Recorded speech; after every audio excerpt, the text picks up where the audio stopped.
বা ভুল করে আমার ফোনে 16,000 টাকা পাঠিয়ে দিছে। আমার তো লালে লাল হো গায়া।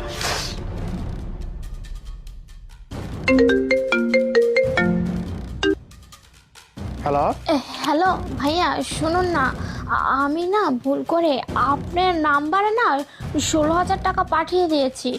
টাকাটা কি ফেরত দেওয়া যাবে? ওহো ম্যাডাম, তাহলে আপনি সেই ব্যক্তি যে কিনা ভুল করে আমার মোবাইলে 16,000 টাকা পাঠিয়ে দিয়েছেন, তাই না?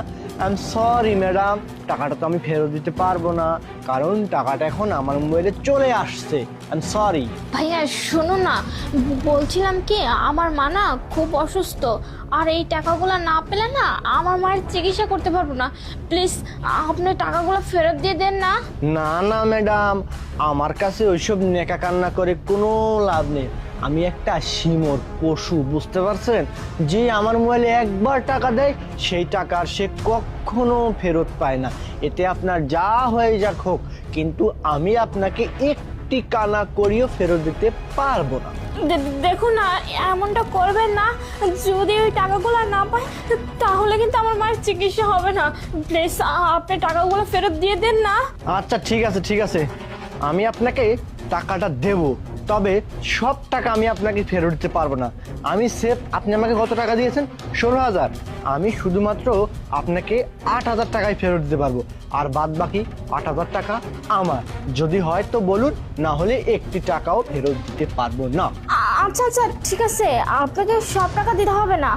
আমি একটা স্ক্যানার পাঠিয়ে দিচ্ছি, ওই নাম্বারে আপনি 8,000 টাকা পাঠিয়ে দিন, ঠিক আছে? আচ্ছা ঠিক আছে, এখনই দিন। এই তো SMS-টা চলে আসছে। এখন এই নাম্বারে 8,000 টাকা পাঠিয়ে দিই। আরে বাস, টাকা তো চলে আসছে।